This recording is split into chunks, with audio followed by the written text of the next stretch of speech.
जय श्री राम। आप देख रहे हैं सनसनी रिपोर्टर और इस वक्त हम मौजूद है पीतमपुरा के पीयू ब्लॉक में। यहाँ पे रामलीला का मंचन का चौथा दिन है और चौथे दिन में क्या क्या भूमिका निभा रहे हैं पदाधिकारी और कौन कौन से आज सीन हो गए हम आपको बता दें।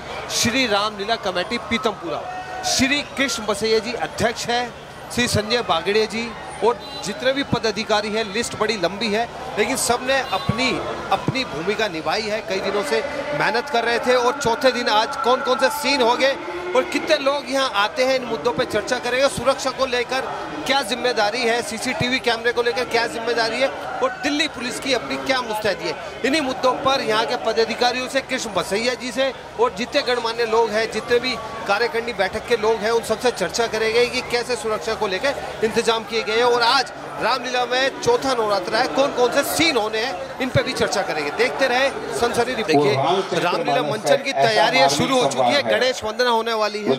एक सूत्रधार मुख्य आदमी वो बता रहे हैं कि कौन कौन से सीन होने वाले हैं, इन्हीं मुद्दों पे हम चर्चा करेंगे।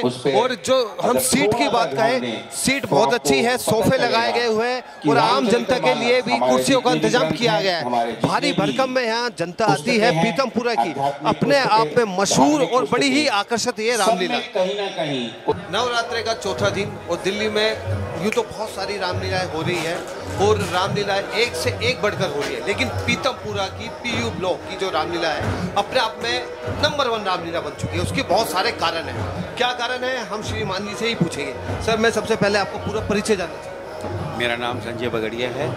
मैं पीयू ब्लॉक रामलीला कमेटी में महासचिव की भूमिका में हूँ और हमारी रामलीला पिछले 33 वर्ष से हम लोग प्रभु श्री राम की, मर्यादा पुरुषोत्तम श्री राम की लीला का मंचन कर रहे हैं। और ये हमारा सौभाग्य है और प्रभु की कृपा है कि आज दिल्ली में हम एक अपना नाम रखते हैं। प्रभु श्री राम के कार्यों में हमारे यहाँ सहयोग होता है, हम अपने आप को बड़ा भाग्यशाली मानते हैं। और जहाँ तक बात मैं कहता हूँ कि ये हमारा सौभाग्य है कि हमें मौका मिल रहा है प्रभु श्री राम की सेवा करने का। स्टेज पे भी गणमान्य लोग थे, मैंने उनकी बात सुनूंगा। कहना कि हज़ारों लोगों की भीड़ यहाँ पर आती है, तो सुरक्षा को लेकर क्या इंतजाम कर रखे? देखिए, हज़ारों लोगों में मैं और स्पेसिफिक आपको कर देता हूँ। जो हमारे यहाँ पुलिस थाने की रिपोर्ट है, दिल्ली पुलिस की जो रिपोर्ट है, 40,000 का फुटफॉल ऑन एन एवरेज हमारे यहाँ होता है।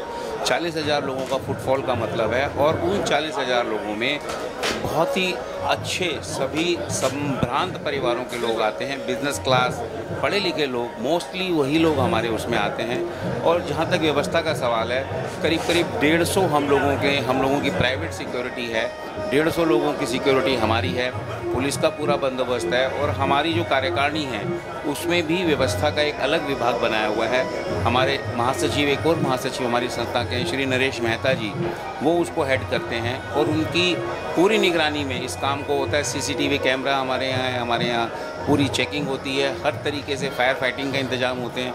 वो नरेश मेहता जी लगभग पिछले 25 वर्षों से इस काम को देख रहे हैं। और हम इस जो हमें अवार्ड भी मिले हैं वो कई दफ़ा सुरक्षा के इंतजामों की वजह से ही हमारी लीला को प्रथम और द्वितीय पुरस्कार मिले हैं। आपको एक महत्वपूर्ण बात बता दूं कि जब मैं यहाँ गेट पे अंदर घुसा तो सबसे अच्छी बात लगी पार्किंग की बहुत अच्छी सुविधा है, बाइकों की, गाड़ियों की बड़ी अच्छी सुविधा है। और जब मैं मेन गेट से अंदर घुसा तो पूरी चेकिंग हुई, नशीला किसी भी प्रकार का कोई भी पदार्थ आप अंदर नहीं ला सकते। लेकिन कुछ असामाजिक या शारीरिक तत्व आ जाते हैं, तो ऐसे लोगों के लिए आपका क्या संदेश? देखिए, जब इतनी बड़ी गैदरिंग होगी तो सभी प्रकार के लोग आएंगे और किसी को इस प्रकार से छांटना कि भाई ये अच्छा आदमी है, ये बुरा आदमी है, ये व्यक्तिगत रूप से मैं कहूँ तो संभव नहीं है। पर फिर भी प्रयास रहता है। हमारे वॉलंटियर्स होते हैं, सिविल ड्रेस में भी हमारे जो सुरक्षाकर्मी हैं वो सिविल ड्रेस में भी होते हैं और बहुत कम हादसे होते हैं। मोबाइल फ़ोन ज़रूर हमारे यहाँ से 2, 4, 5 निकल जाते हैं, क्योंकि खाते वक्त भीड़ होती है तो कोई कुर्ते की जेब में या ऊपर की जेब में रखा हुआ है तो निकल जाता है। वैसे कोई भगवान की कृपा से कोई बहुत ऐसा हादसा नहीं हुआ कि जिसको हम कह सकें कि जिससे बहुत बड़ा कोई क्षति किसी को पहुंची हो, आने वाले राम भक्तों को कोई क्षति पहुंची हो या किसी स्टॉल वाले को कोई क्षति पहुंची हो या महिलाओं के साथ कोई दुर्व्यवहार हुआ हो। ऐसी कोई भी स्थिति पिछले 33 वर्षों में देखने को हमें नहीं मिली है। तो चलते चलते अंत में एक और सवाल मैं आपसे पूछना चाहूँगा, क्योंकि ये जो रामलीला होती है तकरीबन 2 महीने पहले पूरी टीम इकट्ठा हो जाती है और वो जो टेंशन सी हो जाती है कि जैसे जैसे धीरे धीरे रामलीला करीब होती है, एक तनाव सा भी होती है, टेंशन भी होती है। अब लेकिन आपकी जो मेहनत है वो रंग ला रही है और दशहरा नज़दीक आ रहा है, किसका धन्यवाद करना चाहिए? देखिए, 100% तो जो आपने कहा टेंशन हमें नहीं होती, क्योंकि हम सिर्फ एक निमित्त हैं। लीला राम की है, वो ही करवाते हैं, उन्हीं के आशीर्वाद से सारे काम होते हैं और अभी तक निर्विघ्न सारे काम हुए हैं।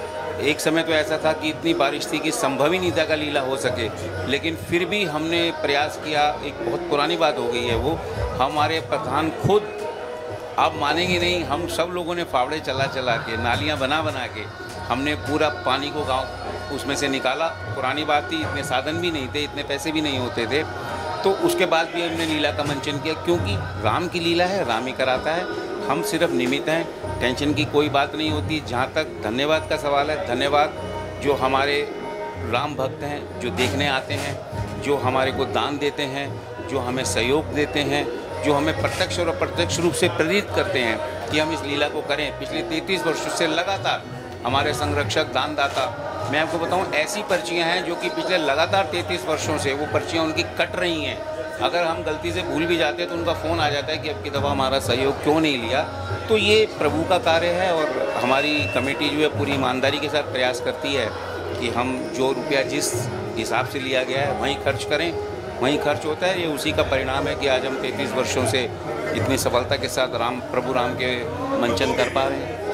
33 वर्षों से रामलीला हो रही है और संजय जी ने कह दिया कि हम कोई नहीं होते, प्रभु श्री राम की कृपा हो रही है और रामलीला ऐसे ही चलती रहे और हम हिंदू सनातन धर्म को और मजबूत करें। संजय जी ने जो योगदान दिया है वो बड़ा सराहनीय है और हर्षोल्लास के साथ अब दशहरा भी बनाने जा रहे हैं। जी बिल्कुल। पीतमपुरा के वासियों को, मूल वासियों को क्या संदेश देना चाहेंगे आने वाले दशहरे के? देखिए, मूल वासियों को संदेश तो यही देना चाहेंगे कि कहीं ना कहीं ये जो व्हाट्सएप वाले जो मैसेजेस हैं उनसे परहेज करें, आपसी भाईचारा बना के रखें। निश्चित रूप से हमारा सनातन धर्म हमें लड़ने के लिए कभी भी प्रेरित नहीं किया।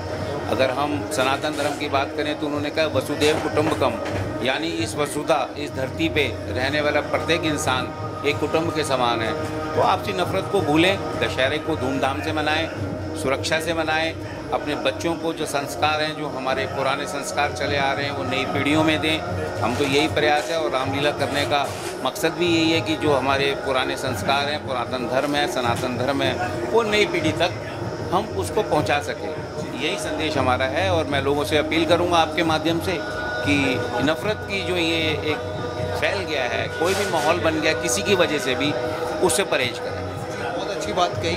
इनका कहना है कि मतलब इनकी बात एक ही बात पे आती है, सबका साथ सबका विकास। हमारे साथ है कृष्ण बासिया जी, 30 साल से लगातार प्रधान हैं और अपनी जिम्मेदारी निभा रहे हैं। आइए पूछते हैं कि इस बार क्या परिवर्तन किया है और क्या रूपरेखा, क्या रणनीति कृष्ण बासिया जी बना रहे हैं, क्योंकि कृष्ण भगवान हमेशा जो है एक रणनीति जरूर बनाते थे। इस बार क्या रणनीति बनाई है रामलीला के प्रति? पहली बात तो ये, हम भगवान नहीं है, हम आम जनरल आदमी है, जैसे और रहे हैं वैसे ही हम हैं।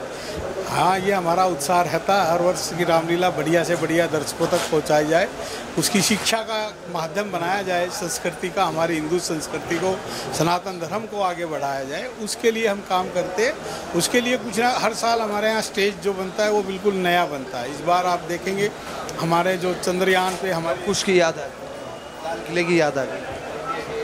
नहीं, ये हमारी लीला का नाम दिल्ली की रामलीला कहलाती है और हर साल ये मोनूमेंट्स लगते हैं हमारे यहाँ। लेकिन इस बार स्पेशल था कि भाई चंद्रयान पे जो सफलता मिली, हमारे पीएम मोदी साहब ने चंद्रमा पे नाम रखा शिव शक्ति, वो चीज़ें हमने अपने स्टेज के माध्यम से लोगों को दिखाने की कोशिश की है। और चरित्र राम का सभी को मालूम है, जितना ज़्यादा से ज़्यादा बच्चों को दिखाया जा सके, शिक्षा मिल सके, यही हमारा उद्देश्य रहता है। बच्चों की बात करें तो छोटे बच्चे आजकल मोबाइल की दुनिया में खो चुके हैं, लेकिन मुझे लगता है कि जब अब 10 दिन वो यहाँ आए तो अनुशासन का, संस्कृति का, बलिदान का पाठ पढ़कर जाए। क्या संदेश देना चाहिए बच्चे जो आजकल मोबाइल में लगे हैं, उनको रामलीला पे आकर क्या पाठ पढ़ना चाहिए? ये सभी मेरा निवेदन रहेगा सभी पेरेंट्स से, यही नहीं, दिल्ली में इतनी सब जगह रामलीलाएं हो रही हैं तो उनको सभी जगह अपने बच्चों को लेके जाना चाहिए। 10 दिन रामलीला होती है, 2 दिन 3 दिन, ताकि बच्चे संस्कार सीख सके इस रामलीला के माध्यम से। रामलीलाओं का करने का उद्देश्य केवल हमारा यही है, खाली मेला लगाना नहीं है। हमारा उद्देश्य लोगों को, बच्चों को खासतौर से शिक्षा देना, राम के संस्कारों को देना, परिवार जुड़ के रहे हमारे, यही हमारा उद्देश्य है। महत्वपूर्ण आपको बात बता दूं, यहाँ झूले भी लगे हुए, स्टॉल भी लगे हुए, लेकिन यहाँ पर आधे से ज़्यादा जो जनता आती है वो मंचन देखने आती है। सर एक आखिरी बात चलते चलते और कहना चाहूँगा, आपकी मेहनत सफल हो गई है, कई दिनों से आप संघर्ष भी कर रहे थे और अब जो मेहनत सफल हुई है, किसका धन्यवाद करना चाहेंगे? क्योंकि दिल्ली पुलिस बड़ी मुस्तैदी से सुरक्षा को लेकर कड़े इंतजाम है, किसका धन्यवाद करना चाहेंगे? सभी का ही धन्यवाद होता है जो भी सहयोग करते हैं। दिल्ली पुलिस का भी सहयोग है, हमारी एमसीडी का हमारा ग्राउंड है, एमसीडी से हमें बहुत सहयोग मिलता है, हमारी पूरी कमेटी सहयोग करती है, सभी आने वाले दर्शक जो हैं वो हमें सहयोग करते हैं। सभी के सहयोग से ही ये आयोजन सफल हो पाते हैं। हम सभी का धन्यवाद करना चाहेंगे। धन्यवाद। जय श्री राम।